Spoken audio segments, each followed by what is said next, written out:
Viewer discretion is advised. Your fave will be criticized. Golden man-eaters, 7 monsters, and a group begging for a lover to cut them off. Phew! It sounds like it's time for the April 2024 K-pop pop-off. So if you're new to CCTV and our pop-off episodes, every month we put up polls on our Patreon and Twitter at CCTV Pops, and you get to vote for 3 of K-pop's biggest releases of the month to battle it out in our song, video, and performance rounds. And of course, Patreon members get priority choice. So make sure to join us at patreon.com/CCTVPops. We do have a free tier also, so definitely come hang out with us. Your votes matter as well. That's right. We're not like those guys from BuzzFeed that put everything behind a paywall. You can actually watch us for free here on YouTube and also on Patreon, but there's more juicy stuff there. Yes. So yeah, if you're new to Pop Off, please understand that this is meant for pure fun. Comparison is normal, not. So don't take it too seriously and join us and let us know what wins for you in the comments. So this month, you voted for SHEESH by BABYMONSTER, Midas Touch by Kiss of Life, and By My Monster by ONF. So let's get ready to rumble. Round 1. We have a player 1, BABYMONSTER with SHEESH. And this was done by Choice 37, Sunny, LG, LP, Choi Hyun-suk, Sandra Wickstrom, and Yang Hyun-suk, which I think is kind of like one of those like, oh, I'm just the executive producer things, but I digress. Yeah. You didn't write out them. They're credited. That's how it works, right? I love it. Okay, BABYMONSTER. So we had talked about Batter Up previously. Yes. We were not the biggest fans. So what do you think of SHEESH? Okay. Get it out the way now. It's been a month, and I'm like, everyone and their mother has talked about this song now. Yes. And it's been said a million times, right? Like, oh, it sounds like a Blackpink song. But let's be real here. Blackpink used to get 21's demos too, you know, as if it's your last. The leak. Hello. Mm-hmm. That aside, as a ghost of Blackpink and their songs, it's not good. I think it seems like without Teddy Park, the remaining producers are just recreating a sound that Yang Hyun-suk asks them to make. And it's a shame because it's not for a lack of talent. It is not a lack of skill and innovation on their part, but they're probably being told, do this, make this happen. And it's been 7 years. It's okay. We can do this with our new girl group. Unfortunately, as I've mentioned before with Batter Up, I'll say it again, Lydia Peck was 21's like backbone in terms of lyricism. Blackpink had Becca. BABYMONSTER doesn't have someone there that's giving them like a voice that makes them really stand out. It doesn't feel like it's written for them, and they come across as a little bit unremarkable in terms of like sonic identity because of that. Positively speaking though, the vocals are so solid in this group. The vocal line, the 4 girls that do sing, are really good. And it just blows my mind that it's getting wasted on these like still kind of girl crushy concept. Like I was talking to a producer that I'm really cool with, and he does a lot of syncs for K-pop and stuff like that. And there's the A&Rs are like, yo, do not send me a girl crush concept. I don't want it. It's out, you know? And it's tough because you're dealing with the whole like magnetic, new jeans, garage, the softer kind of disco-y sounds. So you're dealing with that. And then you're putting this song out and it's dated. So they have a lot of just sonic competition and nothing's like really for them. But I do appreciate that lyrically, vocally speaking, the girls know what they're selling. The tone is really strong, but I think that's a very YG style. They're kind of saying like this and in your face and very chesty. But I think members like Rami, she kind of does like this little vocal fry in the bridge. She gets really low, and I was like, ooh, that's a nice texture. Ayun's voice, I feel like now that she's back, I guess she's meant to be like that beacon of like power vocal. I'm not gonna lie, when I first heard the note, I was like, okay, cool. But I didn't have my headphones on. As I put my headphones on, I think it's a little shrill. And I think because she is like very much soprano, high note singing, I'm not sure if she understands or if she was guided to actually use her blend more than just her full like chest voice. But yeah, I mean, it doesn't sound really bad, but it's not like the greatest thing ever. I do appreciate their approach of being confident in their lyrics as opposed to Blackpink's more like, I'm doing better than an ex, because a lot of their singles were very much like, you know, you broke up with me, but I'm doing better now. So, you know, so I appreciate that. I think the highlight of the song is definitely that name spelling bridge, the tell a friend part, because it felt really creepy and it leaned more into the whole creepy, crawly sonics of the whole song. Again, kudos to the attempt, but it just falls a little flat in terms of like I said, sonic identity. And I think that's what's kind of holding back. Yeah, I think the whole Blackpink copy, like you said, it makes sense. YG has done that now with previous groups, but it just feels like these songs just aren't very good. Like, just objectively speaking, like the song is just like fine. Like, even if Blackpink sang this song, everyone would just be like, it's fine. You know? So that's actually where I kind of more have the problem, because I think it's fine if you're just kind of like, we know this works, so like let's just like kind of do this kind of derivative thing for now. But the fact that the songs sound like Blackpink rejects, I think it is kind of where it doesn't fully work. Because at least Blackpink, like, the songs were still good. Look, we could tell they were 21 rejects, but they were still good songs, you know? And yeah, this one, the quality just isn't as high, I would say. Okay, I think on the positive note, I think the first verse, like the intro through the first verse, is actually very good. Like before you hit the chorus, like the twinkling keyboard, the dramatic synth that come in to build is really, really good. Even the melodies are really, really good in that first verse. Yeah. But that chorus, I don't know. Sheesh. That hook is like, it's fine. It's a little annoying. You know. But the thing is, it's like, it just doesn't really go anywhere. No, and that's what the problem is. They would have just, again, Batter Up already did that. Right. Batter Up. Yeah, oh my God.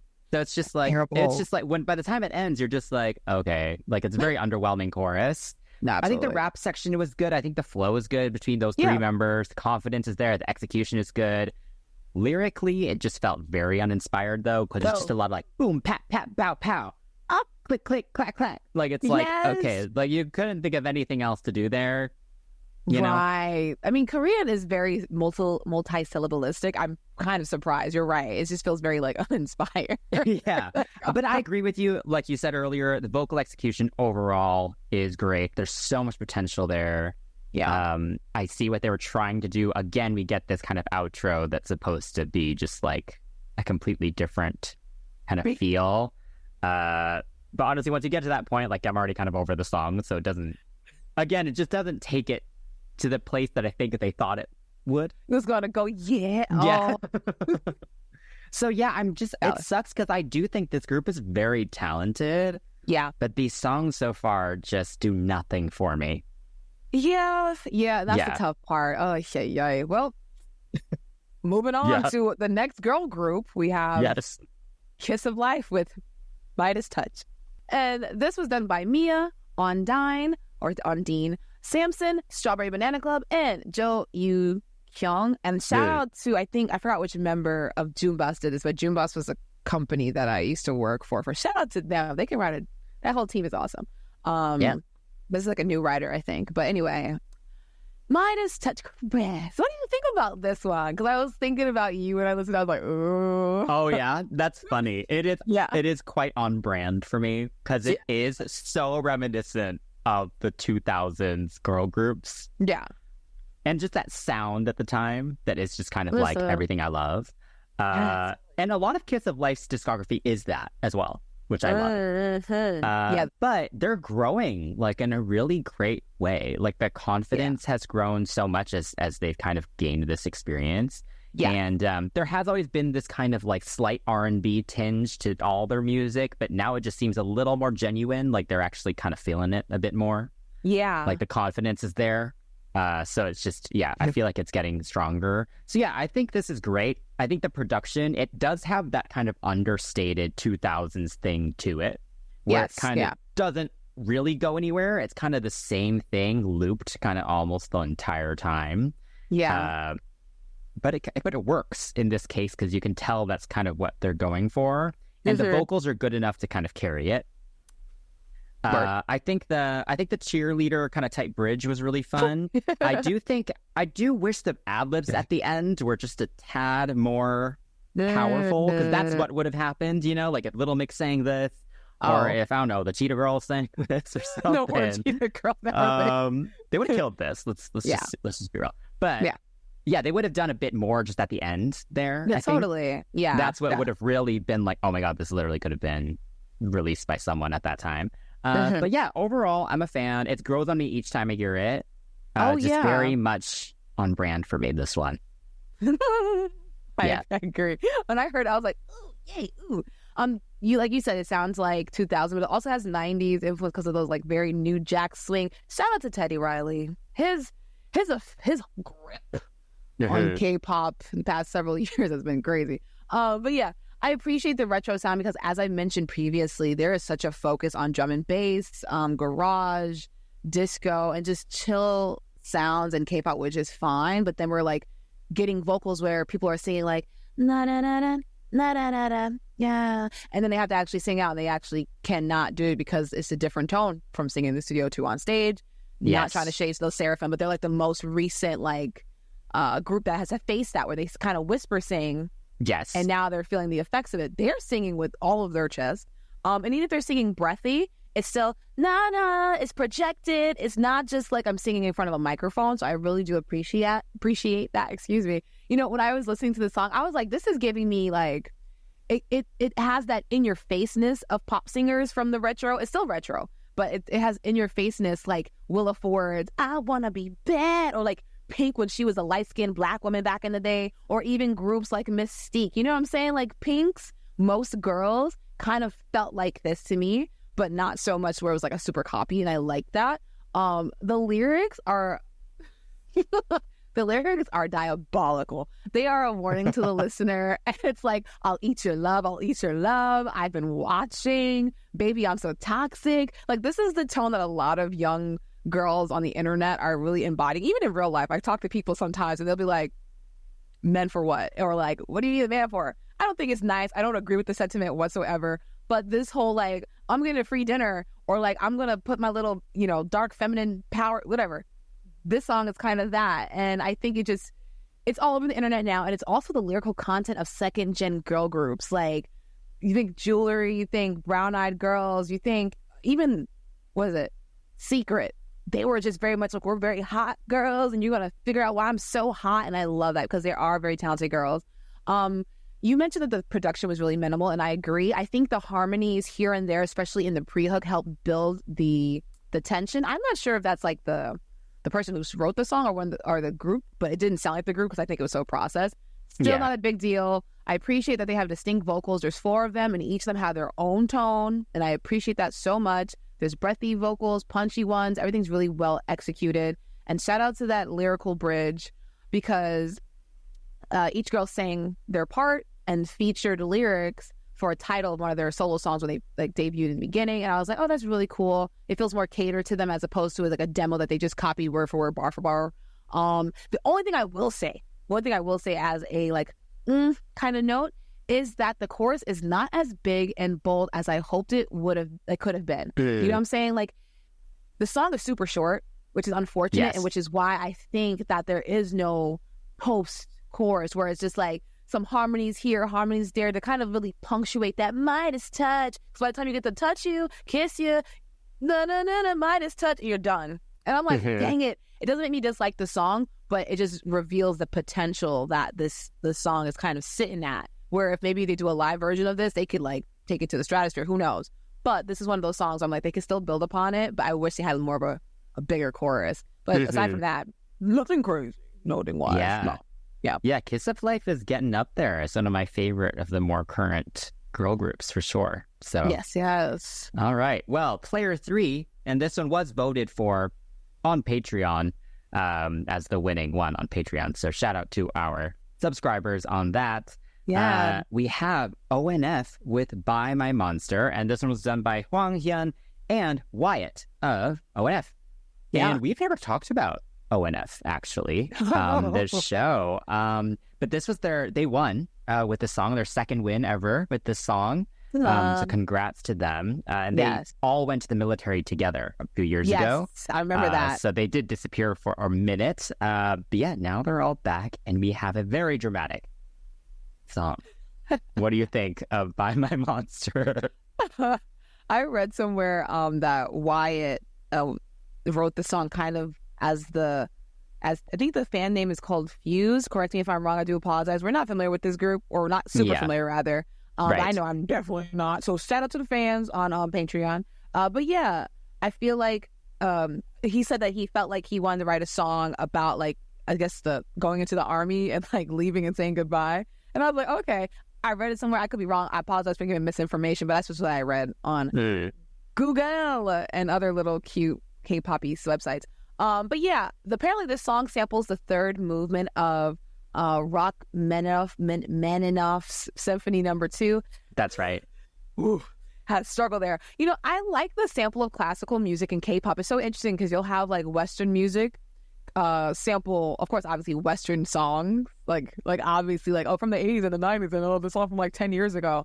But K-pop's been doing this, we're gonna go a little bit further, dig in the graves, the archives, if you will, the mausoleums, and pull out these symphonic masterpieces. And it's interesting because it adds definitely a lot more layers and depth to the song. And I think it's so interesting to not witness, but to hear how a producer can take something that is so classical, so very much technically like, recognizable, just technically sound, blah, blah, blah, and then incorporate all these electronic sounds and other genres and bend it to make a full song. So I appreciate that. And that being said, the song actually reminds me of a boy group called Elast. And they have a song called Dark Dream. I think I sent it to you, or maybe I sent another song by them to you. But yeah, I like their song because it's so dramatic. It's the strings, like the intensity is palpable. The only difference is, not the only, but one of the differences would be ONF, utilizing more of the rock approach up front compared to like Elast's rock opera kind of feel. But yeah, I like Elast's song though. And so I felt a fondness toward this one. And I think as I listened to this one, it grew on me a little bit more. I remember listening to it for the first time and thinking, oh my gosh, this is like so Korean. Like, they're like, honestly, K-pop is one of the few dominant industries that will have a whole string section and a pop song. You know what I'm saying? And I was like, this. And then at the end, it sounds like some like anime ending to like the second arc of the shonen. And I was like, what is going on? That's right. You know, like I wasn't upset at it, but I was like, okay, go off. The bridge is super epic, and it was enough to make me go, hang on. Should I be getting into this group? And that's what you want. That's what you want. Yeah. That is the goal. The harmonies were there. The lyrical distribution was really nice. The canon in terms of like how the vocalists would come one after another. I loved it. It was angsty. It was grand. It did what it needed to do. Whatever it was trying to do, I felt it. You know, all that feeling. I felt it. What about you? I mean, you don't think it was like a boy group thing, like a new one, right? No, but I've always actually appreciated ONF, like, because they have always. They never really follow what everyone else is doing. Like, I feel like they do take a lot of risks with each single. And it doesn't necessarily always work for me personally, because sometimes I'll hear stuff and I'm like, I get it, but it's just a little too odd. Sometimes. No, it's valid. Super valid. But in this case, I actually really like this one. I think the kind of pop rock writing style, plus the orchestra, you know, with the rock drums. And it does have this kind of J-pop, like, anime climax kind of feel to it. Like, there's just an epicness in it, which I think is very cool. And I feel like we haven't really had anything like this in a while. Oh my God, yeah. Because I feel like the more dramatic stuff that boy groups have been doing recently, it hasn't really been like this. Yeah, no. Like, yeah. Like, this is taking the drama to another level, you know, which I appreciate. And I think the vocals are good too, because they are emoting very well, but it does still feel genuine, like it's not overly done. Yeah. And the harmonies are awesome. Like that last chorus, especially, that has kind of that full high belt kind of on top of it. Like, whoever is singing that, sorry, I don't know any of the members' names, but they're killing that.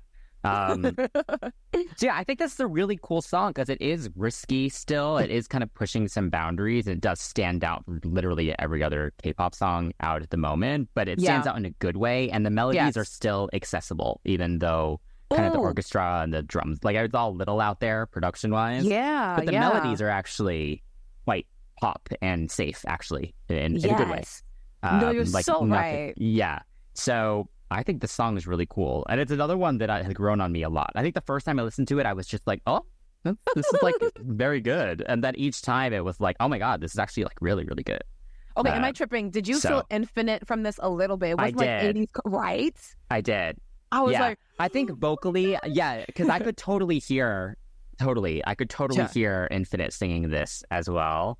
Being dramatic. Because they've done this kind of like, a lot of like orchestral elements before too. Yes. Shout out to Sweet Tune and Infinite. So good. They did love the angst. So yeah, that connection definitely makes sense. Now you mean this comparison in the best way, I would say. Oh, absolutely. Yeah. Yes. That's it for round 1, which is about the song. Yes. So what wins for you? This is tough because one song is like fully fleshed out, but the other one was like an instant catchy, I can sing it back to you right now kind of thing. So like the difference is not that far in between. Again, I really do appreciate ONF, but I can't honestly say that like, oh, I can remember it bar for bar, and I feel bad about that. But we just kind of closed our poll a couple days ago anyway, so I was like, it's one of those things where I had only heard it because someone voted it in, and it didn't really sit in, and I feel a little bit guilty about that. But so for me, it's going to be Midas Touch only because it's the one that I've sat with the longest and I liked, and even after listening to it 5,000 times, still liked it. So yeah, ONF is not that far off though. Yeah, so I will actually give it to ONF because I think it's just a big surprise for me. Like I kind of just went in with kind of no expectations really. Yeah. Honestly, I was actually expecting it to be weird and something I wasn't necessarily going to get. And so I think it's been a very pleasant surprise that it's actually something I really enjoy. So I will give it to ONF for this round. Round 2. All right, round 2, we have the video portion, and we're picking it back up to BABYMONSTER with SHEESH. Yeah. Again, unfortunately for me, I think the video is only okay. It just, again, I'm going to use the same word. It feels uninspired. Like this whole haunted house or church thing, that they're doing with kind of cultish devil worship type imagery. It feels done before, don't you think? Like the fire, like these, in the cape, and then with the candle. Then you have the fire. Then you have like the imagery of like the woods in the back. It's just stuff like that. So that's funny. Just like so been done before. Yeah, and it is kind of funny because I know there's been all these recent reports about how like High B is involved with devil worship and stuff too. And my God. And it's kind of funny that BABYMONSTER for YG is like now their latest video is also like this like dark thing. This? Yes. So yeah, I think the video itself is just kind of boring. Like there's again just like nothing happens. I think the scenes. Like the setting for the dance scenes and stuff, I was just like, I don't know. There's just like nothing about it that feels like it matches the song in any way. Yeah. I don't know. No, that's However, valid. I think the members themselves, again, are great on camera, super charismatic, giving it their all. I'm starting to recognize the members, and I haven't even seen that much content from them because, I don't really like these songs that much, but I can still already start. And so that's a good thing because that means that, they're able to perform well. So yeah, it sucks. Again, I'm saying the same thing. Like the potential is so there, but they're not being given good songs and unique concepts and like things that will make them stand out. I think the best part for me, I did enjoy the kind of individual portraits in the outro section. It was giving like Haunted Mansion, Disneyland ride. Yeah. Which I appreciated. You're not. So true. So true. Yeah. And I was just at Disneyland, so that's why I have that reference. But, that's awesome. Yeah, other than that, I'm bored. Oh, I don't blame you. I like the whole Edgar Allan. I was going to say Edgar Allan Poe, but I think this first, I like the whole Edgar Allan Woe aesthetic in the video. I think it's like, I think that's a big devil worshiping. But yeah, I appreciate the intent because it's like this gothic inspired set design. So I was thinking, oh yeah, like, haunted like that, and then like Rami's scenes, I think she's meant to be like a siren or like a witch. Like they're all kind of trying to be like a little like creepy. I was getting more like witch getting burned at the stake because she's in the middle of an eye, like the evil eye. And that's supposed to ward off the bad thing. So I think that's why I was just giggling, because I was like, whoa, wait, I didn't think that. But then again, I'm also kind of naive when it comes to stuff like that, and I don't realize until someone's like, and I'm like, really? But yeah, I think I like the shadows of the branches that are on the window, the black and white concept kind of being not punctuated, being accessorized with some reds here and there, the flames and such. But yeah, like you said, unfortunately, because we're forced to experience it through the tired YG filming style, we can't really appreciate the depths and the details in terms of design and the characters that the girls played throughout. I feel like maybe they should have leaned into the monster thing, like big bad wolf, vampires, like really go into it, use CG to kind of create a colored eye or use a colored contact just to kind of give them a little bit of ugliness. Because if you think about like 21, not to compare them to 21, but in terms of YG's creativity, they've had a gothic-inspired music video for It Hurts. They're on the roof, their hair was kind of kooky and weird, and they were leaning into the ugliness of scariness. But they're doing like this pretty ugly thing, and it's just not, I think that's also is not connecting. It's like, if you're going to be a monster, go for it. Don't be like the princess that's hiding away from the monster. So I think that was kind of like a little bit of a disconnect for me in terms of like the creativity.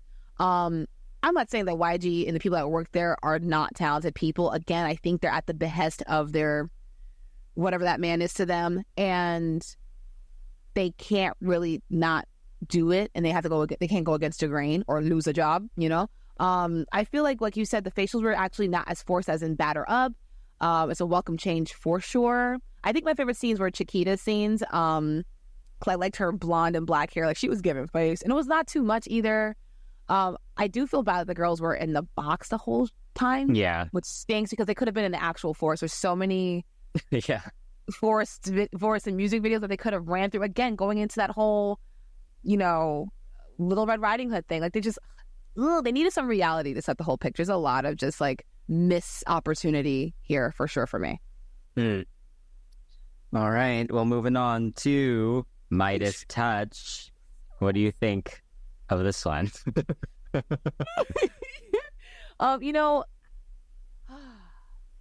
I like that they played another, set of collection of women like BABYMONSTER did.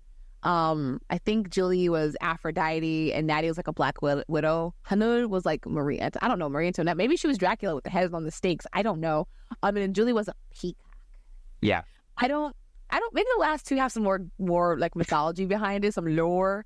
But honey, I don't know. Drop a comment if you're a fan that knows. Please let us know. Like, no tea, no shade. I just genuinely was just like, a peacock. Okay, sure. I don't know what's dangerous about a peacock. I think some of the CG used in the scenes that highlighted the girls kind of indicated a little bit of, ten cuidado, peligroso, was a little dangerous over here, wheel may. Like, I feel like that's what it was kind of indicating. There's a lot of snakes in this video. Yeah, there are. I thought of you immediately. I watched this video from a distance. That's the kind of stuff you watch from a distance. I do not like snakes.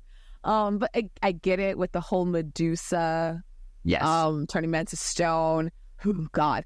I think in certain scenes, the video really looked like a lot of Western music videos from like our memories. Like a lot of the verses, CGI road scenes with cars and motorcycles were very Joseph Kahn inspired, Toxic. The group's names and lights, it's Lady Marmalade and maybe a little bit of Pussycat Dolls. If you like, the way it was filmed even was like Bottle Pop to me.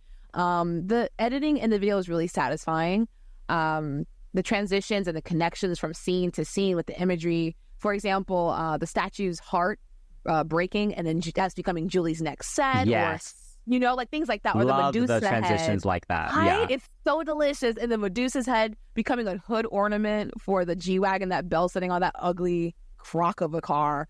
Honestly, the video is as opulent as the phrase Midas Touch implies. So I think they definitely leaned into the whole CGI Joseph Kahn kind of style, which I appreciate. And also, like, K-pop's already overdoing CG anyway. So it just makes sense. And it kind of adds to that little bit of, like, cheapness that we now see in, like, the Western pop videos. Like, oh, my God, why do I need this motorcycle? You tell us a green screen, like it's giving that. But it's not a Yes. bad thing. It just adds a little extra layer that fans like us can appreciate who are a little bit older. Yeah, I agree with you. We've complained on the show, or I've complained on the show a lot about like the use of CGI in a lot of these K-pop videos and how it seems just, it just doesn't add anything to it. I'm not against CGI, but sometimes they're just there for no reason. In this case, I feel like everything was there for a reason, and it was meant to look kind of cheap in a way. Like it wasn't supposed to look real. Like you're supposed to be able to tell that it's fake. Like for example, I forget which member it is sitting on the truck, right? Like it's like that's clearly fake, but it's so it works in that way. Or even when they're on that really over the top, like kind of like Greek stage thing. Like it looked like an old computer game, you know, like from back in the day. But that's I think what made it work is that it wasn't supposed to look super real or authentic. I think it was great. I thought the whole just kind of setup was great, even with just the beginning of them kind of just like touching that man. And then it kind of all kind of going in from there. And the whole storyboarding of it was just clearly very well planned out. Totally. Like the scenes were very, very detailed, like, and very planned out. I would say they are also really good on camera. Yeah. And you can tell they're kind of just having fun too. And the fun feels genuine. It's not the fake smiles and stuff that we get a lot. And they really do look at each other as well. And the chemistry does seem pretty good here as well. Yeah. So yeah, I think they did an awesome job. It matches the song and matches the title of the song. Oh yeah. The budget was good. So word. Yeah, no complaints really for me on this one. Yeah, for sure. So moving on to the next video, we have production quality, we have some outside scenes and the CGI. Yeah. You know, you know, this ONF's video, you know, I usually try to interpret, but again, I didn't get a lot of time to do it. But this is one of those beautiful imagery kind of videos. I don't think the story needs to be that in depth. I think a lot of the parts make the whole for you to understand. I think the storytelling was assisted with CGI, and it's a loose storyline from what I got from it. Like I feel like I was trying to figure out the meaning of the library and the writer and why was he shaking? Like why is he writing a letter? What's the letter? And I was like, it's turning into too much, like burning items and exploding buildings. And I guess the video is meant to really represent the meaning of the song and the lyrics, like the duality of love and how things can be really complicated. And then when you get to the end, you feel like your world's falling apart. It was very beautiful at the end of the video. You know, they let the bird fly away. The cage is like covered in flowers. They feel a little bit more like breathless and like effortless and like breathless. They can take a sigh of relief rather. Excuse me. So I guess like at the end of something, even if it is hard to let go or like hard to get out of, there's still beauty at the end, and I can appreciate that. I think the performance shots are they're a little tough because again, not knowing anything about their faces specifically and not really being too keen on their brand as a group. I didn't know how many of them there were because the background dancers were also dressed in black, and that was irritating to happen because I couldn't tell. And there's no like silver accessory or white kind of accent or any color that could have made them stand out a little bit more.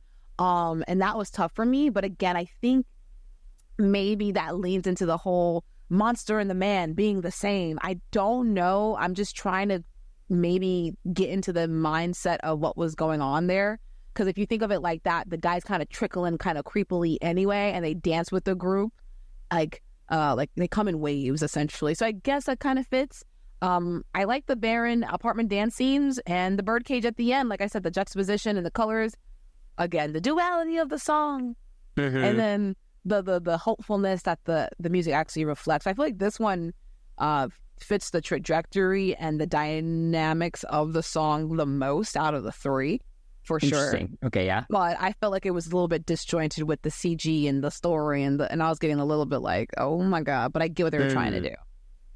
I think I get what I think I also get what they were trying to do too.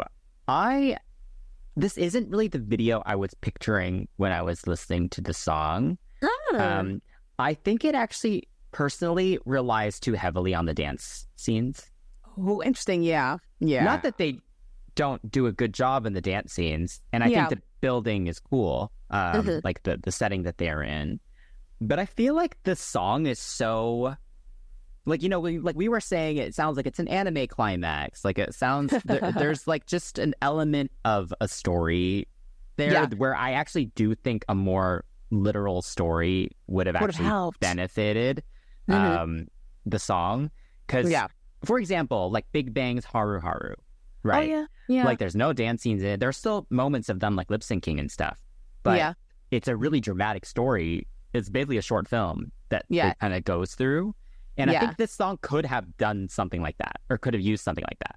Totally. Yeah, that makes sense. Yeah. And so for me, the non-dance scenes were the best part of it. Like, I think all the stuff with the feathers and all the building blowing up, all the smoke, and all that stuff, and the burning letter and all that. Like, I enjoyed those scenes way more than I did the dancing scene. And I also think it was such a missed opportunity not to have like a full orchestra behind them in that last like all whites, more like hopeful really scene. I don't know. It just felt, it's just so prominent in this music. It just felt weird to not use that in some way.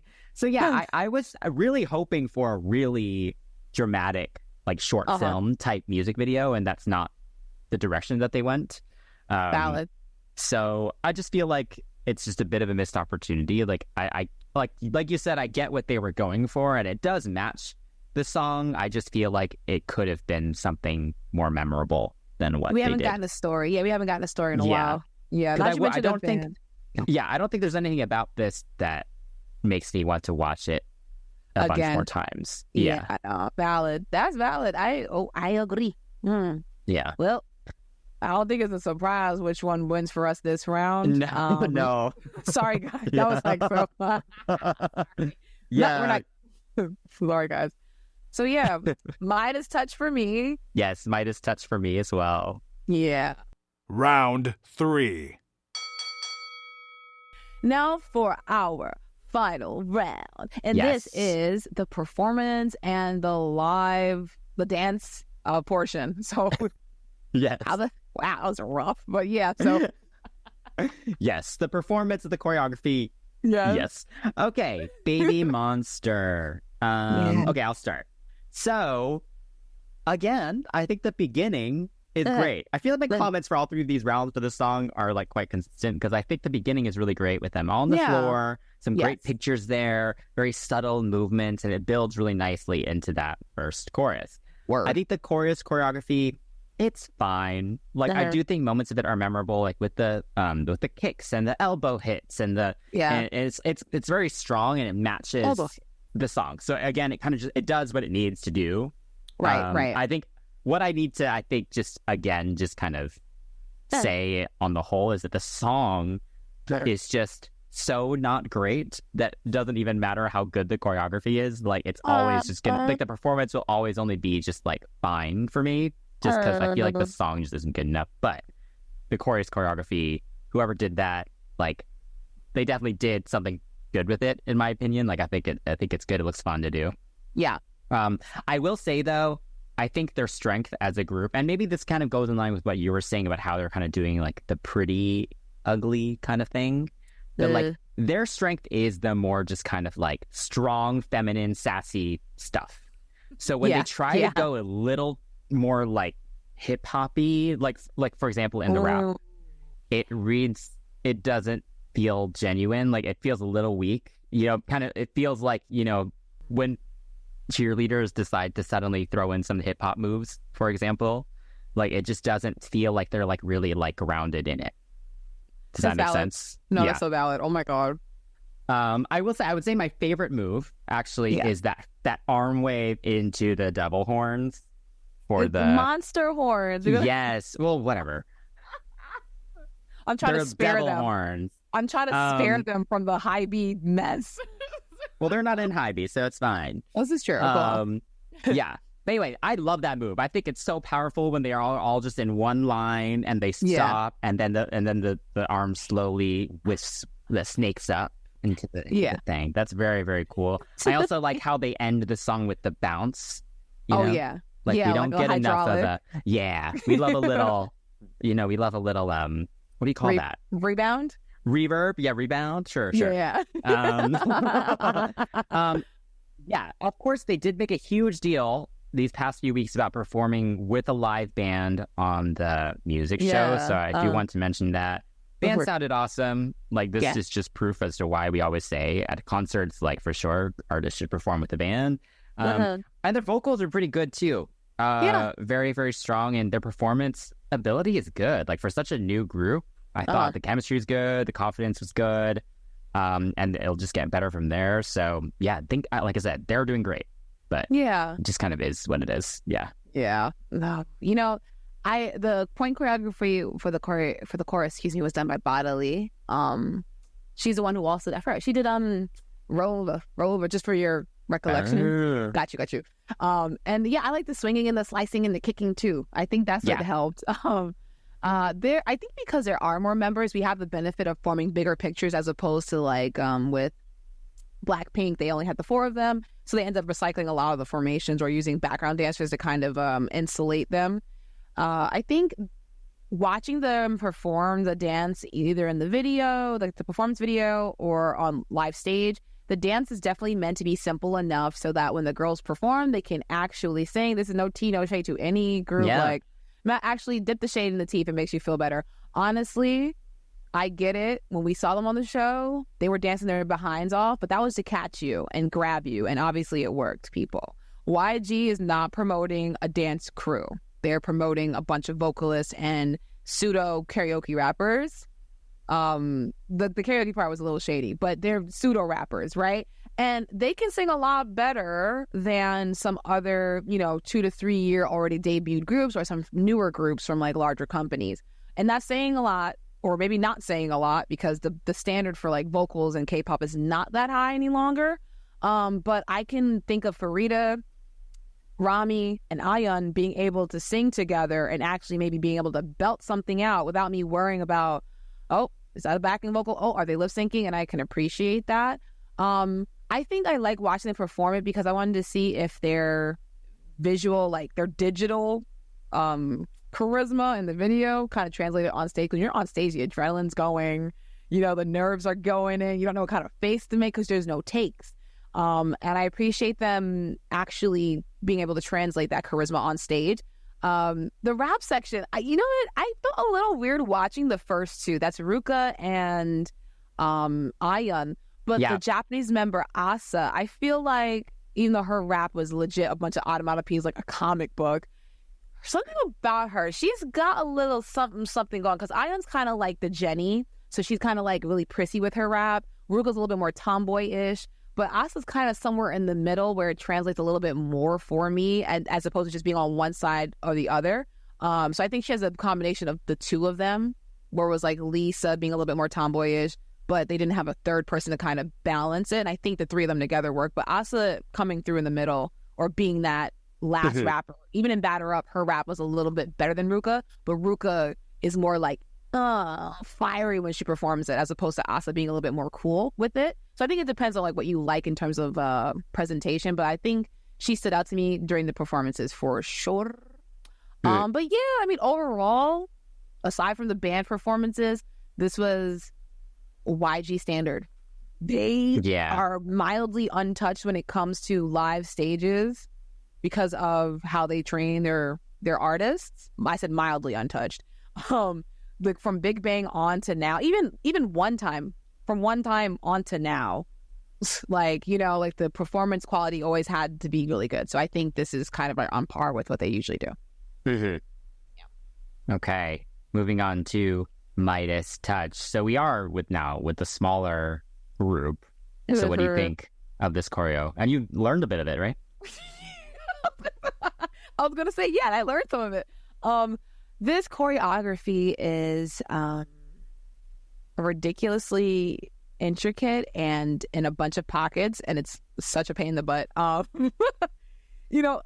think because they have like a Nati in the group, or like a Julie. I think Julie can dance because she did like a double pirouette in their other nobody knows thing in heels. So cool, kudos to her.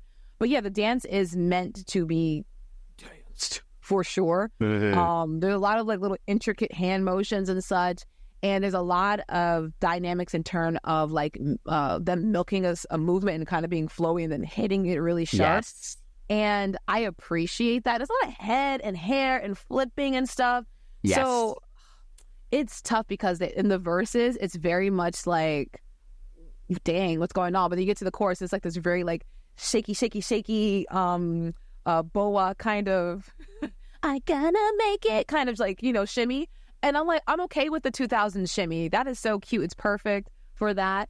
But yeah, I think the choreography fits them personality-wise, conceptually, and musically speaking. I don't think there's too much going on in terms of like, why is that move there? I do feel bad for Julie in the pre-hook because she has to kind of, is it Julie gets on the floor? Someone gets on the floor, either Nachi or Julie. Oh my gosh, yes. Does a full, like, both hands on the ground, need to do this full, like, little roll. Yeah. Yes, that part I feel like was a bit extra because, like, there's so many ways. Y'all could have just done a circle. We get that you can dance. I feel so bad for them. Like, you have to sing the chorus right after. Like, literally, it was one of the girls who had to sing the chorus that was on the floor. And I was like, why? But aside from that, I think it's simple enough. Like, there's 4 of them. They can only do so many formations, but the chemistry is there. The dynamics are there, and they don't outdance each other. Like, you know how Kai would outdance the rest of them. Julie and Nadi don't do that, and I can tell that they're a little bit stronger dancers, but they don't do that, and I appreciate it. So yeah, I like this one. I feel like even when beyond the dancing, the singing is there when they actually do get a chance to sing. And they have the it factor in their own kind of way. Yes. Again, depending on how you like your it presented, they have it. And they all have their own charms. And I feel like in this group, there's not a single member that feels like a little bit of a black hole where it's like, girl, you did not get this concept. Like, they all understand what's going on and they perform that well. So, yes. Yeah, I agree with pretty much everything you said. I think, again, the chemistry is great between these 4. Yeah, they're all giving the exact same kind of energy while still each standing out on their own as well, which is exactly what you want in a girl group, I think. Yes. Yeah, I think actually my favorite parts in all of this were just the interactions that they have. Because obviously it's called Midas Touch, so it even starts off with, their hands touching and stuff. But I would like the way that was kind of used throughout. And there is eye contact like between the members a lot. Of course, there's that moment in the chorus where they're all in a line and doing like the hip thrusts and stuff. And it actually feels like they want to be that close to each other. It's, we've seen in other girl groups where it's like, oh God, now I need to touch this one. Yes. So yeah, I appreciate all the interaction there. Again, I think it just makes it more fun, and that's why we love a girl group. Like, we're not here to see 4 individuals like on stage, right? We want to see them be a group. Come on now. And then of course there's that little partner moment in the final chorus as well, which is very fun. Oh yes. But yes, this choreo looks hard for sure. If they perform it, there are moments they have to rely on the backing track. Like, there's just absolutely no way you can do this choreo and sing it live well. Oh my God. It's literally impossible. Oh my God. And, that's always been something I've never loved about current K-pop. But in terms of the actual choreo itself, it does feel just kind of like classic girl group choreo. Like, the Pussycat Dolls would kill this, for example. Yeah, totally. Like, it's classic kind of street jazz, sassy stuff. Which I love. And so I think it's super effective. I think they're good performers. I enjoyed it. Okay, awesome. Good to hear. Up next is our final contestant, our final player, ONF. Okay, as the sole boys in this whole thing, and also the eldest group, they are definitely seasoned. And I feel like, in my opinion, that's what kind of helps this. Even if they were away, I don't know if they were away for a while, released a single and then this single, or it was like they were away for a while and this is a comeback. I don't know. I think they've released some other stuff besides the military. Yeah. Oh well, good for them. It shows. I feel like some members are a little bit like kind of too sweet boy for this concept, but it's not like so bad where I'm like, bruh, what's with this dead fish face? Like, I didn't feel that. Because I've seen, how I feel about that like that stupid look on the. I hate that look, but I didn't see a lot of members with it. Y'all, I've mentioned it maybe 2 or 3 times on this show, especially during Is It Boppin'? But yeah, I feel like I didn't get that too much. I was captivated, you said they emote well, and I feel like they did. Like, even the members who felt a little like innocent sad, I believed it. The ones who were like kind of like angry sad, I believed it. Yeah. Like, they understood what they were singing about, and I think that's really important, because you can tell if people don't like their song, or they just don't know how to perform their song, or they're still trying to learn how to embody a song. And I feel like this group is, again, there's no lag really, not a crazy bit. Maybe I missed it. I don't know. The choreography, I think, is the prettiest out of all of the contestants. I think the cannons throughout and the arm choreography is really interesting. Like, the usage of arms throughout this dance to create all of the pictures, best part. Like, the arms themselves were hooks. Okay, like, I think the chorus is the version of the chorus choreography. At this point, I don't care if it's a point dance. I see a lot of arm moving, but one thing I do appreciate about it is that it wasn't super intricate where it's like hit every beat, hit every word. It was more like feel this, 1 and 2 and 3 and 4, not 1 and 2 and 3 and 4, and you're like, oh my god, let it breathe.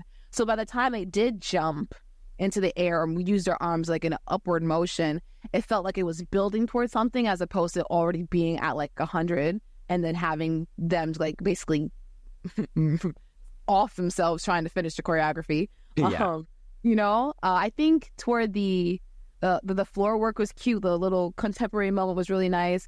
And then I appreciate them actually making a circle formation during the bridge of the high note to actually choreograph the high note, instead of having the guys off to the left singing while everyone's sitting like, doing all this JoJo Siwa like karma dance. Oh my god. So yeah, I think whoever choreographed this, shout out to you, did a very good job. It felt like a very big team performance. Very pretty, very pretty. Yeah, it's definitely giving the contemporary hip-hop thing that I expected it to. It's a lot of drama, but then there's really sharp, kind of hard-hitting moments. Yeah, the arms have to be super sharp in this entire thing, and it's impressive for sure, because they're like pretty clean there. Yeah, I think the orchestral section is beautiful. Like, it's kind of exactly what I wanted, with the little floor ripple thing, very flowy and stuff.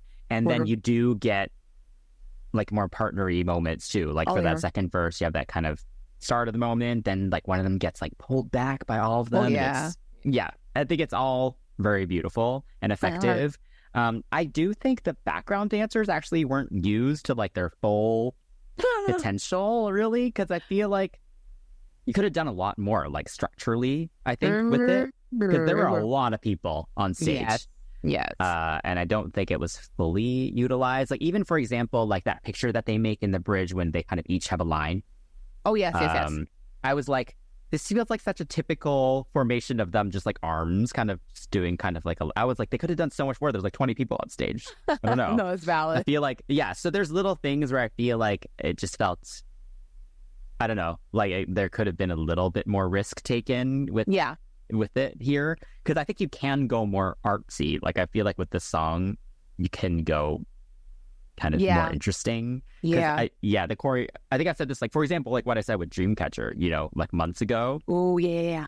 Where it's like, if you're gonna kind of be this like kind of avant-garde kind of group, then your performance should be that too, know, because if the performance just kind of looks like kind of any other boy group in a lot of ways, I think. What makes it stand out? Yeah, totally. I get that. So I don't know if I love the performance actually of this. I will say though, the encore live vocal was very good, because at the end of the day, they are an older group, but they're training. It's definitely more in that soulful valid that we love. And it's hard. Those encore stages, they don't get any backing track. They go full cold turkey with that. And this song's hard to sing. This song is hard to sing, and they did a pretty good job at that. So I have to shout that out, because obviously live vocals have been a topic of discussion recently. So I don't know. I feel like kind of similar to the video, this didn't fully reach its like full potential for me, because I wanted it to be as kind of risky as the song is. You know, it's tough because I think what ends up happening with the contemporary stuff, I noticed like Hy-Vee has kind of cornered the market in terms of throwing themselves and so it could have turned into a, ooh, they're doing what they doing. So it's kind of hard to toe that line because I've watched certain performances and I was like, oh, it kind of reminds me of Hype. I'm like, oh my God, not me falling for the trap. But that's what happens when you create that artistic identity. You you know, so kudos to Hy-Vee. But yeah, I get what you're saying. Oops. But yes. All right. Now, that being said, yes. What do you think? Who do you think takes the cake for you? I will give it to Kiss of Life for this one. Midas Touch. How about you? Me too. I'll give it to them. There you go. Are you going to learn the rest of it? You know what? I didn't get to the chorus. I might. We'll see what my schedule looks like. Nice, nice. I would have joined you if I was there. But yes, I'm on a world tour at the moment. That's right, you are. Yes, you are. Okay, well, overall thoughts and winner then of this group of contestants. Yes. It's tough because